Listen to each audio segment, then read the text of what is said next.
Hey everyone, this is Dr. Ken Davis and IFBB Pro 70 plus, and this is the Holistic Bodybuilding podcast. And I am excited because I've been trying to get her for a while. Marina, tell everybody your last name because I think you have like three of them, but Um, I'm only my name is Marina Maliden, yeah. and I am the first IFBB Pro Bikini from Israel. I didn't know you. I didn't know you were from Israel. Yes, yes, I live in Miami, Oh, but I you am are from from Israel. Israel. That's Yeah. terrific. One of my favorite places in the whole world to go to. Uh-huh. Wow. Which I have been there a couple times. Mhm. So, Marina, why don't you tell everyone how we met? Okay. So I haven't met you in person, but my coach was at a show in Texas, I think, and you were sitting behind your brand. You were doing the Noah brand, right? Noella, correct. Noella. So it's a fitness and beauty brand, and it's amazing. Thank you so much for introducing me to it. Actually, I'm using it still. And you talked to him, and he was very um, inspired by your journey, Wow. and by your resilience, and you being a 70 plus year old FBB pro, and you really liked your product. And you asked him if he knows any girls that would be, presenter for your brand as well. You said that brand is from Israel, and that's why he recommended me because I'm from Israel, That's right. and he Right. connected between us. Yeah. I forgot the whole story. That's a great. And then we talked online, and then I sent you the product, and Uh-huh. you liked it, and then because I cared for you so much as friends, I had to give you another one on me, which was fun. Yes. Which is Thank you. plus, and it lasts a year, it's supposed to last a year anyway. So that's Hmm. so that's how we met. And then we stayed in touch through Instagram online, always finding out how you were doing. And I saw all of your pictures all the time in your competitions, and especially when you became a pro, which was unbelievable. And uh and I still do. I'm always checking in with you and seeing how you do. And finally, we ran into each other. It was in at the Miami show, correct? Yes, in the Miami show. And that's how we met. And in my belief, that we'll be friends for life. So, Yes, I believe so too. which is fine with me. Um, let's start here, Marina. Why don't how long have you been training and how did you get into it? And why don't you talk about that a little bit? Oh, of course. So, my mom is Ukrainian and my dad is African. We are Jewish, so we did move to Israel when I was 7. Hmm. And when I went to school there, they recognized I'm very athletic, and they kept pushing my mom to do something athletic with me. So she signed me up in a private school for more like a sport divisions. I still danced. I come from a background of dancing ballet. I danced all my life, but I as well ran track, a combination of both. And then when I finished high school, I really did not know what I want to do. I went to business school. I didn't quite like it. And I kind of missed that aspect of competition and physical activity in my life. So I joined the gym, but I was not uncomfortable so much to be in the gym because it's new and I was a girl and I don't know, I felt not confident. So I hired the biggest guy I saw there. I said, who's the trainers here? Show me the biggest guy. I want a mountain. I need confidence. And actually, by accident, met Mr. Israel at the time, Wow. who was very famous bodybuilder in Israel, Michel Taroni. He's an influencer too now. And he coached me my first year. I did not do so well in my consistency, I would say. But after 1 year wasted, I decided that I'm going to put all my effort into nutrition. I fell in love with it. I competed in Israel. I decided to quit business school and go into Wingate University, which is physical, physiology, biology, chemistry, As well, they prep the Olympic athletes of Israel in that university. So I did my bachelor's degree in exercise and minor in nutrition. I fell in love with fitness.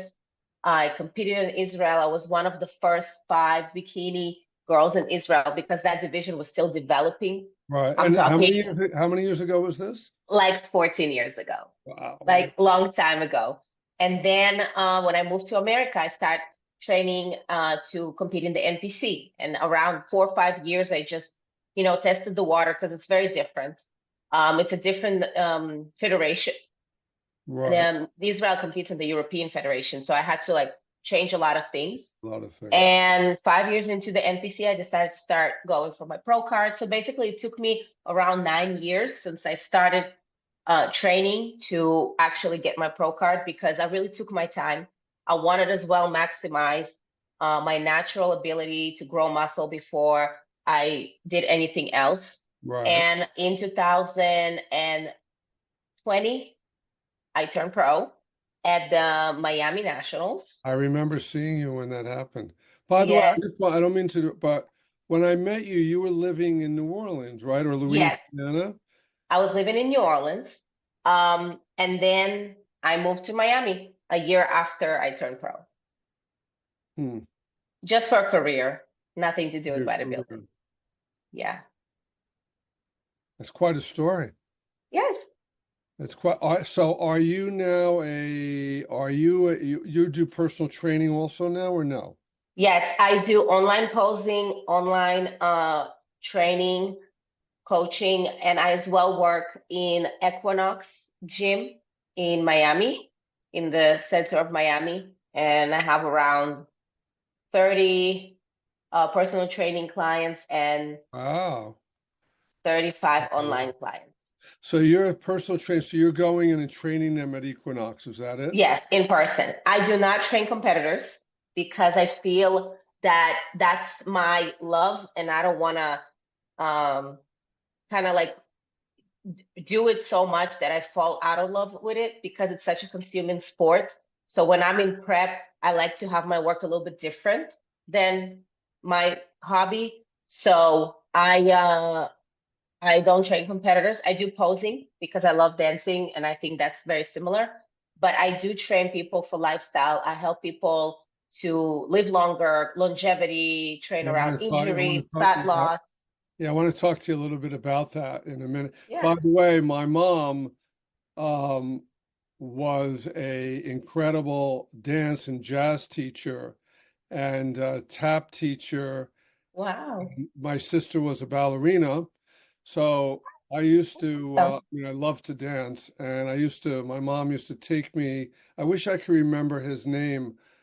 He was a very famous dancer. All I know his name was Carlos and his protege is named. I'm sure he's not alive anymore. His name was Dick Gregory, not the comedian, because there's an American.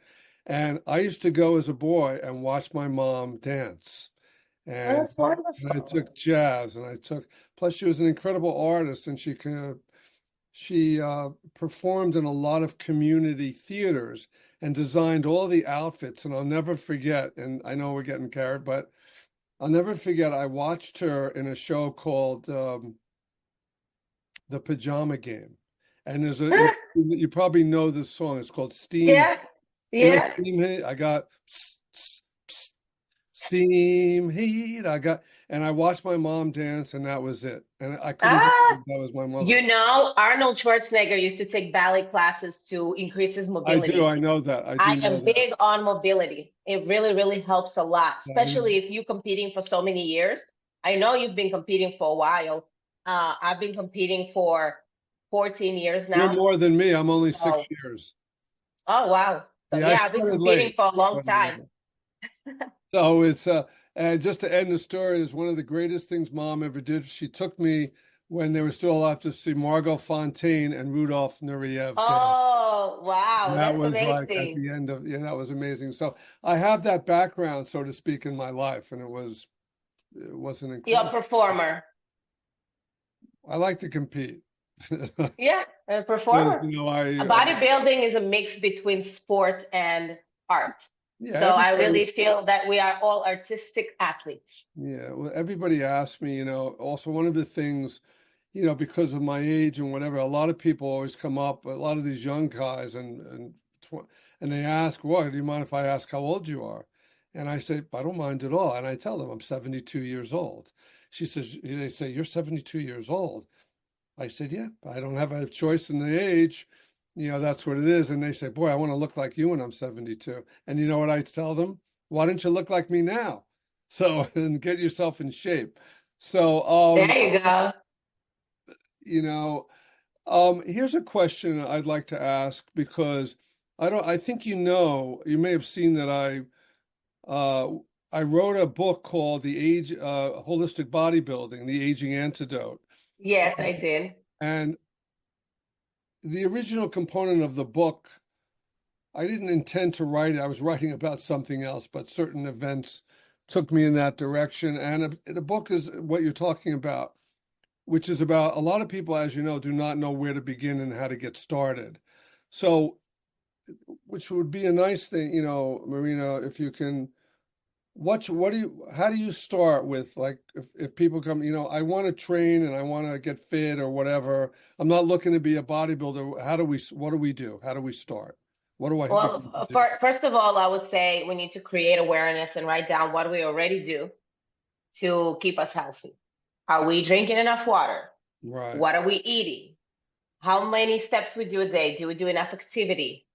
What is for us health? So what we want to achieve, what are we doing now, and what is the picture that we have in front of us, right? And then we want to reassess all that and see, okay, is my vision is something I can achieve? Is it possible? As well, is my vision is something that I'm already doing? Is there any modification I need to do? And I feel like the first step would be hire a professional in the field that you lack the most in, Mhm. right? If you're lacking in nutrition, you really don't know what to do, or Right. you're struggling to do it, why don't you hire a nutrition coach and start from there? Learn everything, create that consistency. If you go to the gym and you really don't see results, or you feel like you're lifting incorrectly, hire a few personal training sessions to see what is going on.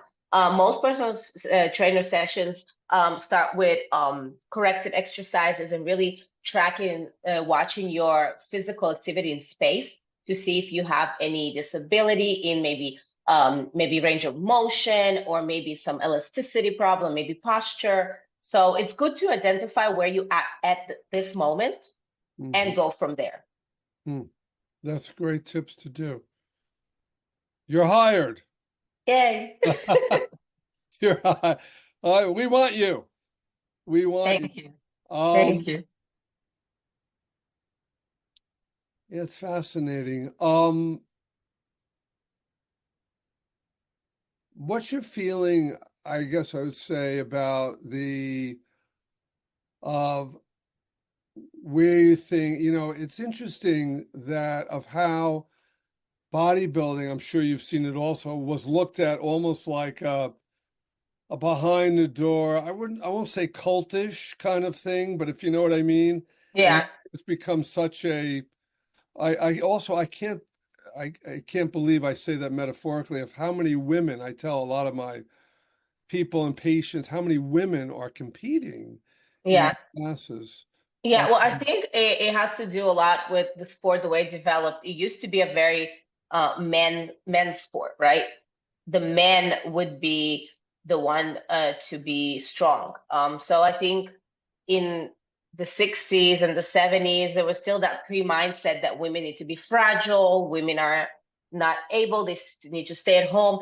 As the modern world developed and women started doing more jobs that men do, women wanted to appear more strong and feel empowered. And if you see at the gyms that they used to have for women a long time ago, we used to be really different than the gyms for the guys. So I think that confidence and female empowerment, and basically feminism with the time, created that opportunity for women to try and see. And I think like the veterans of women's bodybuilding are the one that opened the doors for us. I feel like in this day and age, everybody that come to me and ask for a body transformation, they never ask me to be skinny anymore. Barely, barely. It used to be something that when I was growing up was very in fashion, to be skinny, to have gap between your legs, to Right, have right, your right. ribs showing, which I think is very ugly. I think that a woman should be strong and plush and curvy. I don't think she needs to starve to look good. On the opposite, we eat a lot when we have muscle, right? So I feel like this empowerment grew and grew and grew. Nowadays, every single woman that I meet, with some exceptions, she want to grow glutes. She want to make her Wants to be arms bigger, have sure. a definition in her arms. They want abs. They want to have nice back. You know, they want to grow muscle. Interesting. Muscle became trendy, and to build muscle, you got to eat. So no more starving diets. That's out of Do the me a window. favor, Marini, I want you to say that one more time. To grow muscle, we have to do what? We got to eat. We In got the to eat. surplus, we got to eat. We got to eat. Now, how much you eat and what do you eat? It really varies from person to person, from their metabolic rate, from their muscle mass, from their sex, their height, their hormone, and all of those things. If you're not sure, you can, again, hire a professional to find out. But as well, don't get a little bit, you can go online and get a lot of information, and then you're not going to be able to sort out what's real, what's not. That's So confusing. I would, yes. So I would really say even hire 30 minutes with somebody to kind of give you like a little bit, organization. But the best thing to start is pay attention that you eat enough protein, that you drink enough water, and that if you can't understand what's in the back of the label because the ingredient is foreign, you should not put that in your body. Exactly. That's a great Yes, tip. yes. Also, you mentioned almost see the other thing people too is there's a genetic component Hmm. more about our ancestry. And this is Yeah, what I tell because in our practice we do what's called metabolic typing. It's yes, something I've been doing for almost 50 years, a way to evaluate utilizing a blood test with certain numerical values that indicate whether or not one, it's kind of based on the nervous system. You know, there's a sympathetic system and there's a parasympathetic yes, system. And some people's genetics are more meaning that you're not going to give an Eskimo and make an Eskimo a vegan. An Eskimo needs to eat blubber. And our yeah, ancestry of where we came from and whatever also dictates the type how we need to eat. And if we're not yes, going count, for example, uh, someone in the work that's what we call a parasympathetic dominant type 2 needs protein, and their genetics dictate that they burn sugar very rapidly. So if someone's going to eat more carbs and that, they're going to develop a hypoglycemia leading to a diabetic type of situation.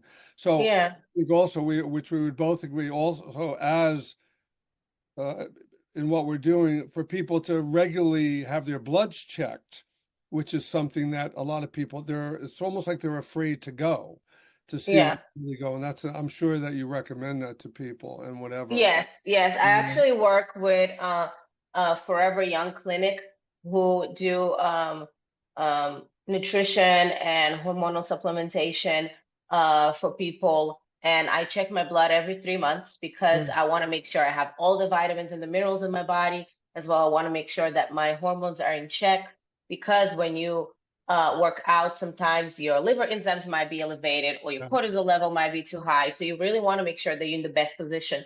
I do not know about the neurological genetic testing to eat, but I did. It does make sense. But what I like to pay attention to is what kind of muscle fibers you have. Are you Exactly. red cells dominant or You white cells mean red, dominant, right? you Body know, type. yeah, that's Yeah. What are you? gee, I don't Do you remember. know? I don't Are remember. you okay? Question. Are you easy to lose weight and hard to gain muscle? Or are you No, easy to I'm gain very, muscle? I can, even still, that I believe and other judges and trainers have told me that even at 72 that I have not reached my full genetic potential yet in my body. Ah, so it's easier for you to gain muscle, but harder for you to get lean? No, I lose weight very easily Okay, so I don't know. For because me, For me, it's very hard to gain muscle and very easy to get lean. So I know that I am a red blood type, right? You're a I'm red more blood cell. athletic. I am more metabolism, running around. So my workouts are actually the ta most tasking time is when I'm in the building phase. I gotta eat and I Yeah, gotta lift heavy and low reps, and I hate it because I'm all about give me the 20 rep max, 20 rep range, and I want to diet and I want to do cardio. It's completely out of my comfort zone, but you got to do what you got to do. yeah. You No, I might know be what you a meant. You mean, mesomorph if you not really have a big uh if you, like understanding, like you really good at getting muscle and you get lean fast too. You might be a mesomorph, which that's the ideal body type. That's the one that are the muscular body type. right, right, right. Yeah. Interesting. Very Yeah. interesting. Oh, I know you were asking about my blood. I believe I'm a universal. I think I'm a type O, something. I'm pretty sure. But plus, I also, just so that you know, I am 100% Ashkenazi Jew. So Oh, me too, but not 100%.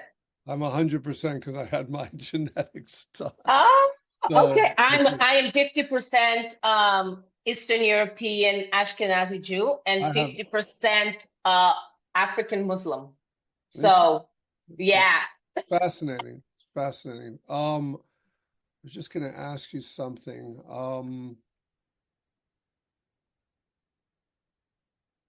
It was about that, but it'll come back to me. Interesting. We could talk for hours. We could talk for So hours. let me ask you a question. Sure. What made you start going and competing? What created that spark? I will give you the answer. Yeah. Um, well, first of all, I was always in shape, and I mentioned I've always been an athlete. I went to college on a baseball scholarship. I'm a third degree black belt in Taekwondo. I'm an avid skier. I play basketball, football. In our practice, I have more of an educational curriculum programs that incorporate lifestyle, hormonal health, Okay. mindset, which is an important element also, Very. um, nutrition, detoxification, and the type of work that we do with the body. I'm a certified craniopath. I do craniopathy. I work with the organ systems of the body, nutrition. So I had a patient uh, and her daughter that were in one of my wellness programs, the Mother First, who owned a gym Hmm. in a town in New Jersey. Also, the mother was one of the first Gold's Gym owners in the state of New Jersey. Oh, wow. And yeah, it was amazing. And she was a patient and she left. And then her daughter came, who was a competitive bodybuilder. And I had seen pictures of her. And then she finished her program and did well.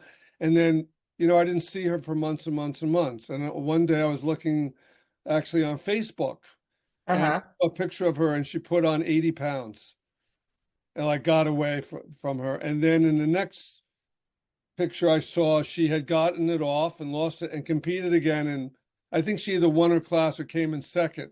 And it just like hit me. I said, boy, that would be an unbelievable, what a challenge and an incredible thing to get your body at that level to Hmm. transform it. And it just hit me. I said, I'm going to do that just like that. But I wanted to, so I called her mother up, Kathy, and I said, Kathy, I want you to train me. I want to. She said, what are you, crazy? She said, do you know how difficult it is to do? I said, I don't care. How But old were you then? 66. So Wow. but I said, if I do this, because I'm goal oriented, I want to get on Hmm. stage and I want to be in a show. I want Yeah. to compete. She says, okay. So I did. And I trained for 7.5 months with her. And I competed. I even remember the date. It was November 10th, 2018 at the MPC in New Jersey at the where and but the thing was there was no at that point I was still in my 60s and there was no 60-year-old class.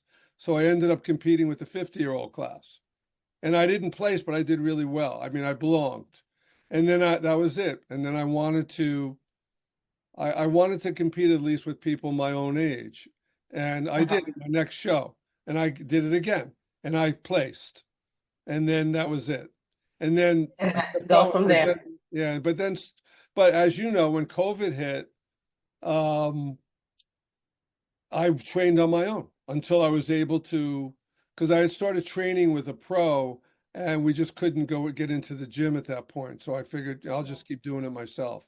And I did eventually train with him finally when things loosened up a little bit. And then I became a pro at 70 years old. That is amazing. Amazing. Now I'm Very still, fast. yeah, it was pretty fast. And Yeah. I fell in love with it as you did. You know, Yeah. and my thing also, Marina, is always that, my patients live vicariously through me, and they want to know and they get excited. What are you doing next? What show you can be? But I'm always sharing with them. And a lot of people, I don't have the time. They want me because I did get my certification too as a trainer, but I don't, I've used what I've learned through, and anywhere I can. A lot what I do is really to motivate other people to take care of themselves. It's really what I'm. Yes.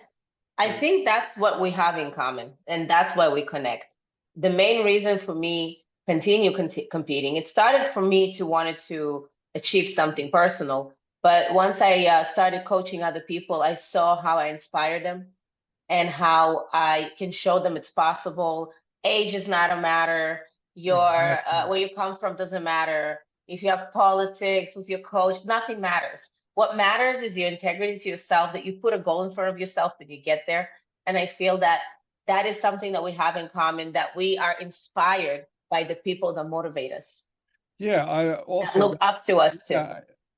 yeah, that's what it's about for me. It's really about me and whatever I can do to motivate other people to take Yes. care of themselves.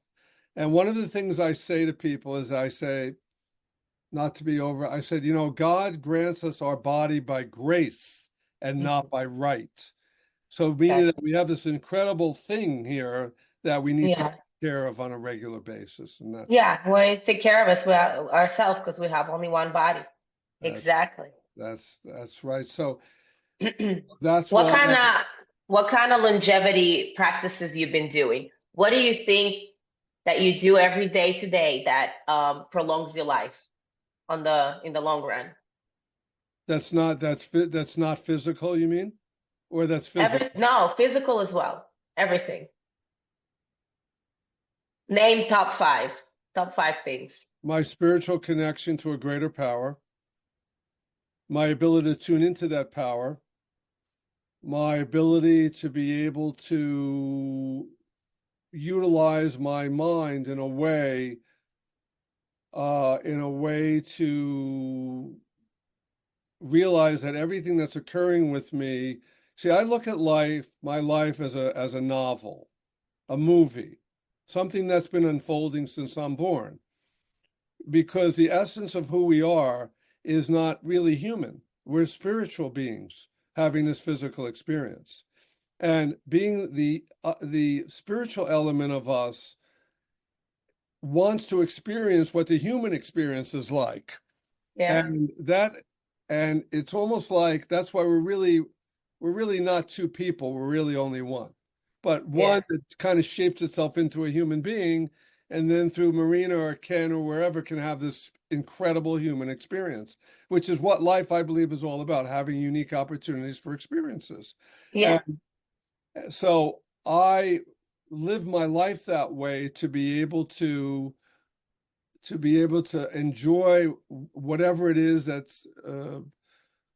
that's happening to me without the mind intervening to judge something always as being positive or negative, good and bad, to really Hmm. just have this incredible experience. And that's how I try and live. Plus, yes, I practice meditation. Plus, I'm a musician. I play a mean organ. I play the Hammond B3 organ, play blues and jazz, and I do that. That's And awesome. I do that, and I always had a motto. I always believe that I can do anything that I set my mind to do to the best of my ability. And and that's why I try and motivate my people to at least try. You know, you Mhm. could try, you know that set a goal to make a touchdown and you may get tackled and you may get knocked down a few times, but and I always live that way. That's how I am. And what is the physical things you do, Well, like I nutrition and still exercise? I What am very specific focused. things? Yeah, I maintain, first of all, being involved with bodybuilding, and it said I always try and maintain my weight and I've Hmm. always eaten clean. I always eat a specific way every day. I food prep. I've been food prepping for 6 years since I started, and that's another thing. I've made videos for my patients with me at the uh, at the stove with 6 pans going and making food and showing them how easy it is to do. Yeah, Everybody, and as you know, you said it before, most people, I mean, I believe in an element of intermittent fasting, but you were saying we have to eat. And a lot of yeah, people do not eat and they don't eat, and it creates a sugar spike and a blood sugar issue, and that creates a problem. exactly. So That's awesome. I'm always very focused, on what I should be eating. And I also try and follow. I think you know that last year I had the opportunity to have as my mentor and coach Frank Zane also. Yes. Oh my goodness. And Yes, Frank I remember watching the he's videos an too. incredible human being. And I flew, not only did I have him once a month, but I flew out to his home, where is this incredible home gym overlooking in La Mesa, California, high in the hills, overlooking. So you're training and you're looking at this beautiful view. And Frank also is, he's 82 years old now. He still trains 3 days a week in his gym. And when you go with him, when you go to his house, you don't, he says, okay, let's go in and start training. What you do is he has a room on the side and you sit with him and you talk. And you can ask him anything, but he shares his philosophies, his life, he's amazing. And, and also, we also get to a point as we learn something, he told me, that sometimes we can trust our own intuition to know what our body needs, when it needs, and when it doesn't need it. Frank's thing also is relating to food, is that he feels that our protein intake should be the equivalent of our weight. So if we're 150 pounds, we should be eating at least 150 grams of protein a day, and then half of that for our carbs and half of that for our fat intake. That's kind of the equation that he uses in Hmm. general. But so so my dietary component, and primarily I'm either doing and I'm training, and I'm doing my routines. What do you do for exercise to promote longevity? What kind of cardio do you do? You know what I'm doing? I'm using a fan bike. Okay. Do But you play tennis? Do you play I do basketball still? I do martial arts. Martial arts. Oh wow, that's awesome. Yeah, And when you lift weights, is there any components that you do to help regenerating your muscle? Do you stretch? Do I you do. foam Yes, I roll? Do do. you I work on do. mobility? Yeah, I always start by also one of the things too, which I'll mention, I always stretch and whatever. And another thing that Zane told me all the time that a lot of people do not do is that you should do a stretching of that particular body part in between your set. So if you're doing chest routine, for example, and you just did flies, you do chest stretches a certain way. So In every between? exercise you should do an interval of stretching up at that particular part of the body that you're working. Okay. Well, the reason I asked you all this is because, you are an example of longevity. And longevity doesn't only mean living longer. Longevity as well means living in a good In a good way. way longer. Like not just being 100 and sick, but being 100 and capable of Yeah, walking and which walking around and doing exactly, whatever you want to do, like you know. exactly. So I took a course about training in longevity and wellness. And the first question that we had in class we had an exercise, and they asked us, what is the one thing you want to still do when you're 100 that you cherish and you want to do, you want to bring from your 30s and your 40s and you're going to bring to your hundreds? Um, I said simple. I said I want to be able to walk. I Okay. want to walk, right? Like simple things. I mean, obviously you want to be able to breathe and to live and have family and go Yes. there and there, but like you need to walk for that. And we touched about components of what creates longevity in people. First of all, is like you said, spirituality. You just answered everything they said without knowing what I'm going to tell you. So it's from studies that they did along the world in communities that people have really good longevity that live to 120. Number one was spirituality. Number two was um, what is it called? A calling, right? A purpose, a Perfect. purpose, a purpose. So that would be listening to music. That would be having some craft, educating people, feeling needed. Community was number three, and that's surrounding yourself with people that love you, that need you, that cherish you. Number four was healthy nutrition. Health and nutrition. Yes, yes. Really listening to what the body needs, eating seasonable food, avoiding packaged food, eating clean, like you said. And number five was exercise, specifically walking, but as well making sure that when you are moving, because while we living in this world, you know, everybody has a job, everybody has some kind of movements that they do every day, like maybe they carry heavy things every day or they sit in front of the computer every day Yes, and exactly. those things create really bad posture, really bad habits to our muscles to move in a certain way. And then when they go to the gym, they tighten themselves even more and they don't work specifically on the muscles that are loose.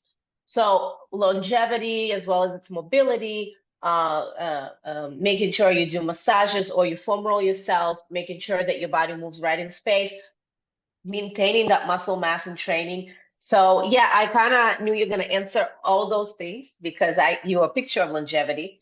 So you passed the test, Miss Dr. Ken. You passed the test. You are definitely you definitely know what you're doing.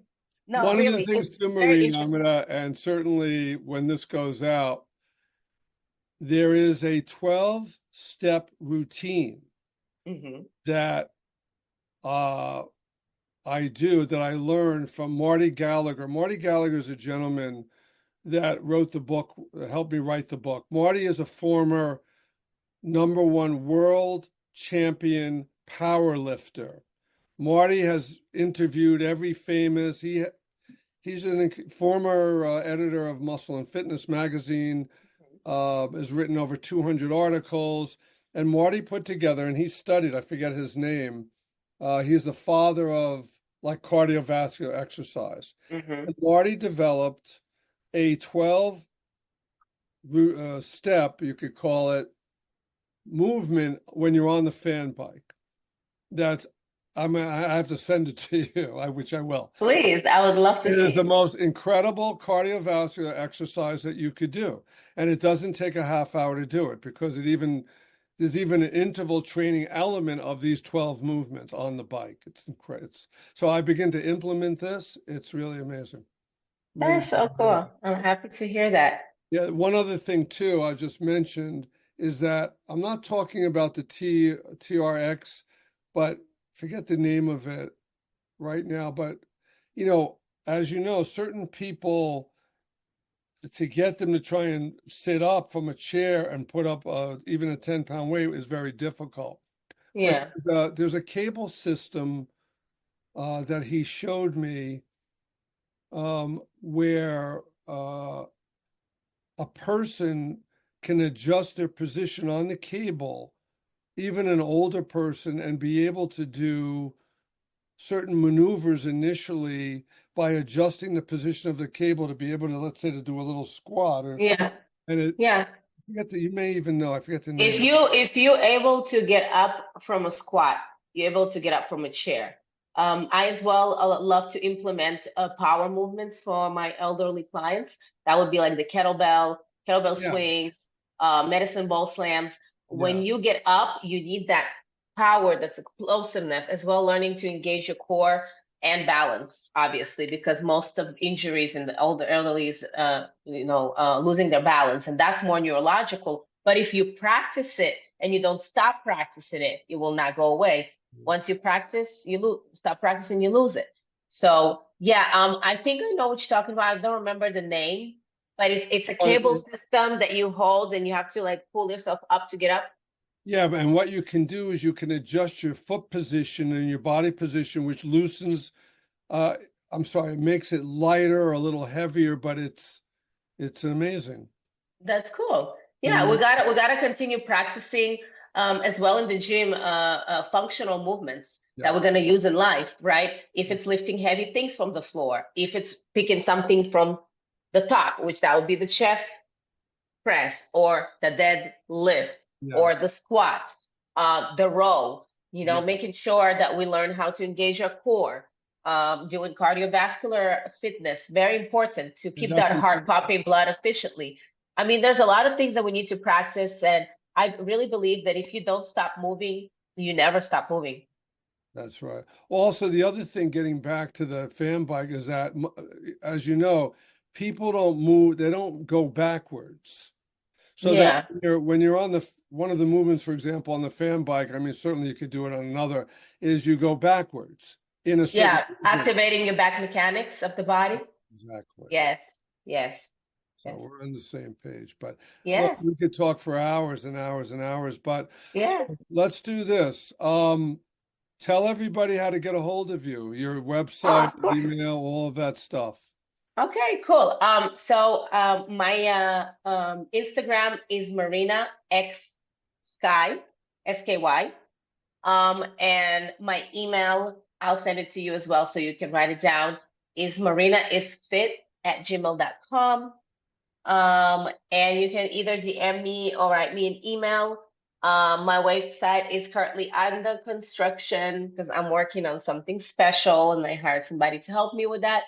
So that's it. I really enjoyed all my time in New Orleans. Around the last 4 years of my time in New Orleans, I only trained a retired community, so I was around a lot of very fit, a little bit older people. Now I train mostly young professionals, people that sit in front of a desk a lot, people that work in offices. But I as well train a lot of people online. What if it's somebody who's postnatal? Somebody who is prenatal, somebody who just want to lose weight or get in shape. And if you want to compete, I will give you a very good recommendation of some really nice coaches, but I don't do that. Posing classes as well. If you want to really excel in your posing, you are very welcome to contact me. I teach anybody that even if you never even stepped on stage and don't know how to pose any at all.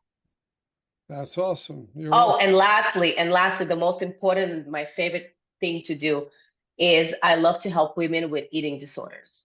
Oh, really? So together with their therapist, I will really, really love to inspire you to get out of eating disorders. I had an eating disorder when I was growing up from ballet. I used to be bulimic. So I have that compassion. I work with a few women, and I really feel that learning about food and normalizing eating and normalizing physical activity can really get you out of that mindset of body dysmorphia. So that's really one of my most special projects is helping women with eating disorders. It's good to know because we encounter individuals in our practice at times. So now I know somebody that can help them too. Yeah. Obviously, you work online too, I would imagine. Yes, yes, yes. I work online and in person. Right, that's awesome. But we have to talk again like this. Of course. Why don't we do it when I start my prep? Okay. Give you a little update. Something sometime in the springtime. We It's coming will, up. but yeah, but okay, so I'm going to sign off. So, I mean, this has been an unbelievable podcast, Thank you so much. I had a everybody, great time. and so we'll get together again.